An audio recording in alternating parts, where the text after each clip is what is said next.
Se habla de imperios, generalmente, principalmente los primeros que vienen a la mente son el Imperio Romano, el Imperio Macedónico de Alejandro Grande o el Imperio Mongol del Gran Genghis Khan, el Imperio Persa, el Imperio Británico, francés, español, etc. Pero hoy hablaremos de uno de los imperios más importantes pero menos conocidos de la historia. Fue el primer imperio, el cual fue el Imperio Acadio. El Imperio Acadio surge en una región geográfica llamada Mesopotamia. Mesopotamia del griego quiere decir tierra entre ríos. Está ubicada entre los ríos Tigris y Éufrates, lo que hoy sería el Irak y el suroeste de Siria actualmente. Ahí es la cuna de la civilización, puesto que ahí se desarrolló la primera civilización de todas, la civilización sumeria. Vamos a dividir a Mesopotamia en dos, Subartu en el norte y Sumeria en el sur, que es donde lo vamos a enfocar concretamente. El periodo de Uruk, que transcurre alrededor del año 3800 al 3200 a.C., se caracteriza porque la ciudad con más hegemonía en la zona era la ciudad de Uruk, por su mismo nombre. Sumeria era un conjunto de 30 ciudades-estado, independiente cada una de la otra. Es decir, compartían un mismo idioma, pero cada ciudad tenía su lugar. Su lugar significa en sumerio rey, es la traducción directa de rey. Y cada ciudad tenía su propio dios. Entonces eran 30 ciudades-estado que lo único que tenían en común en algunas ocasiones eran un dios o el idioma, pero era independiente cada una de la otra. Para el 2800 a.C., 2900 concretamente, empieza el conocido periodo como dinástico arcaico y termina en el año 2334 con la llegada de Sargón. Okay. Vamos a tocar esto un poquito más a detalle ahorita. Ahora, la prehistoria, todo lo que el ser humano vivió antes de la invención de la escritura se conoce como prehistoria. Al momento que se inventa la escritura, se pasa de la prehistoria a la historia. ¿Y cuándo se inventa la escritura? Bueno, la escritura se inventa alrededor del año 3500 a.C., en el periodo de Uruk, en la ciudad de Uruk. Se inventa la escritura pictográfica, que eran básicamente dibujos que representaban ideas. Si querías plasmar en literatura un pez, dibujabas un pez. Eran dibujos que transmitían ideas. En Egipto, 100 años después, se dio la escritura jeroglífica. Pero nos vamos a centrar concretamente en Mesopotamia. 200 años después, alrededor del año 3200 a.C., se crea la escritura cuneiforme, que ahora sí, ahí es el verdadero origen de la escritura cuneiforme, y ahí se puede hablar ya de la historia en sí. Antes de eso, antes del 1200 a.C., es la prehistoria. Cuando entramos al 3200 a.C., comienza la historia. La escritura no se dio en todos los espacios gráficos al mismo tiempo.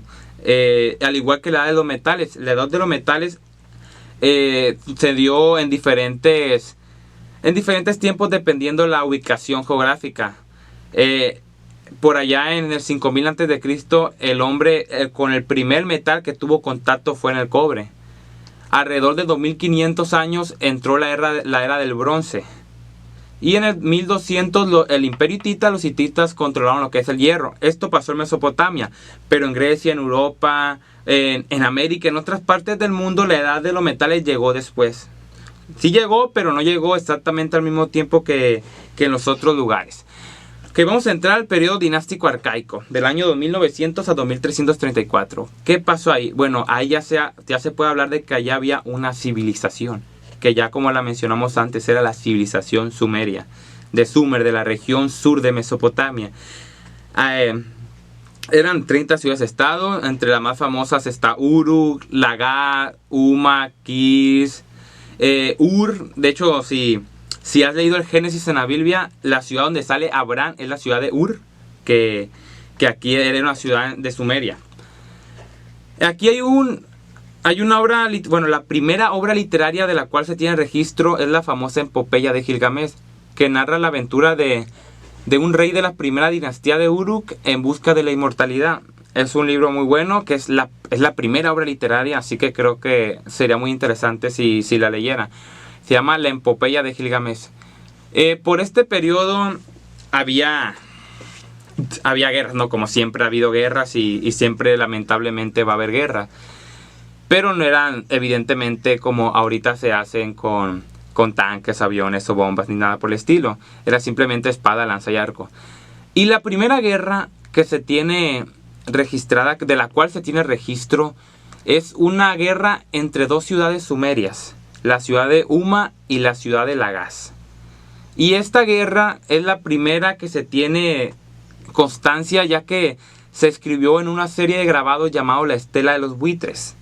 Si buscas en internet La Estela de los Buitres, te va a salir una serie de grabados en tablillas de arcilla donde se narra la guerra de estas dos ciudades por el control de la zona. El rey de Lagash era Enatun. Enatun triunfa sobre la ciudad de Umma. Y eso fue en el año 2525. Alrededor de 2 siglos después, ya pasando lo que fue la Estela de los Buitres, alrededor de 2 siglos después, el rey de Lagash era Urukagina. Ok, este Urukagina es un poco conocido, ya que fue de las primeras personas en crear reformas que beneficiaran al pueblo, aunque parezca muy extraño hablar de que hace más de 5000 años una persona estaba pensando en el pueblo antes que él, y es en serio. Este tipo redució los impuestos, quitó los beneficios de la familia real con respecto a las demás personas, hizo muchas cosas a favor del pueblo. Se llamaba Urukagina. Es no muy conocido, pero es muy importante leer un poco sobre él, sobre Urukagina, porque hace 5000 años que alguien pensara de esa manera era muy increíble. Pero como siempre, el malo triunfa, ¿no? Alrededor del año 2350, 60 llega lo que sería un famoso personaje. Bueno, si te gusta la historia antigua y más la historia de Mesopotamia, vas a conocer a quién me refiero. Me refiero a Lugal-Zaggisi. Lugal-Zaggisi era el rey de la ciudad de Umma. Recordemos que 2 siglos antes la ciudad de Lagash había vencido a la ciudad de Umma en la Estela de los Buitres. Entonces Lugal-Zaggisi, que probablemente conocía la historia de guerra entre esas dos ciudades, se levanta, conquista, entre otras ciudades, conquista la ciudad de Lagash, que ya antes había perdido, la había ganado antes a Umma, pero ahora Lugal-Zaggisi, rey de Umma, conquista Lagash, y a su rey Urukagina pues lo termina matando, ¿no? Como era costumbre de la época, ¿no? Era lo normal que pasaba en esos tiempos. Lugal-Zaggisi se hace control de toda Sumeria, de toda Sumer. Y entonces aquí es cuando ya entra el personaje principal del cual queríamos hablar, Sargón de Akkad, o Sargón de Agade, o Sargón el Grande, como posteriormente se le conoció. Este Sargón era un copero, o sea, un sirviente de un rey de la ciudad de Kish. El rey se llamaba Urzababa. Un día Sargón, no sé, se amaneció de mala, no sé qué pasó, pero decide dar como un tipo golpe de estado. Sí, hasta los golpes de estado no son de hace poquito tiempo, no son de la revolución bolchevique en Rusia en 1917 o en otro lado, sino los golpes de estado siempre han existido, y en este caso Sargón se decide dar este golpe, por así llamarlo, golpe de estado, y se hace con el control de la ciudad de Kish. Después se lanza conquistando más ciudades hasta llegar a la ciudad de Umma, que la conquista Lagash, y a la ciudad de Uruk. Recordemos que Uruk era la capital, pero ya había perdido hegemonía. Pero Lugal-Zaggisi regresa a la capital, a Uruk, y le restablece un poco de hegemonía. Entonces llega este Sargón, donde está Lugal-Zaggisi. La historia cuenta que cuando entra a la ciudad derrota al ejército de Umma, y cuando lo derrota humilla y pasea a Lugal-Zaggisi por la plaza de forma muy humillante. Y entonces Sargón el Grande se convierte en el creador del primer imperio, puesto que conquistó toda Sumeria y también toda Akkad. Akkad era una región al norte de Sumeria, y también Subartu, que era la región más al norte de Mesopotamia.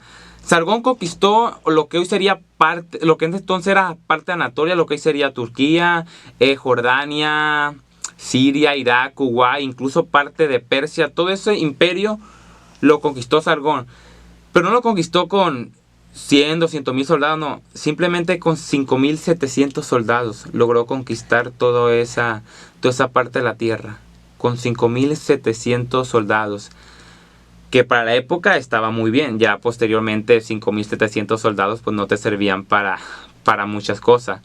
Entonces este Sargón conquista todo eso, logra unir toda Mesopotamia bajo un imperio, bajo el imperio acadio. Ese fue en el año 2334 a.C. En el año 2334, Sargón crea el primer imperio, lo que se conocería como el imperio acadio. Ya en el siguiente capítulo vamos a hablar de la continuación de este imperio y cómo fue que fue decayendo, y cómo los gutis, unos pueblos nómadas, lo fueron destruyendo poco a poco. Después vamos a hablar del imperio asirio, del imperio babilónico, del imperio persa, griego, etc. Hoy tocó del principio del imperio acadio, de prácticamente del periodo de Uruk hasta el imperio de Sargón. Abarcamos pero muy resumido, es cierto. Y ya en el siguiente capítulo vamos a ver qué pasó con el imperio de Sargón. Cuando su hijo llegó al poder, cuando su nieto llegó al poder. Su nieto se llamaba Naram-Sin, que fue de los primeros personajes que se quiso hacer Dios él mismo. Es muy interesante la historia de Naram-Sin. Y hasta aquí vamos a dejar el día de hoy. En resumen rápido, el primer imperio del mundo se dio en Mesopotamia. Mesopotamia, tierra entre dos ríos, entre los ríos Tigris y Éufrates. Ahí se inventa la escritura, ahí se inventa la rueda, la cerveza, los sellos, el arado. Todas esas cosas se inventan en Mesopotamia. Y eran un conjunto de ciudades-estados independientes cada una de la otra, hasta que distintos gobernantes fueron conquistando. El primero en lograr unificar todo esto fue Sargón. Muchas gracias.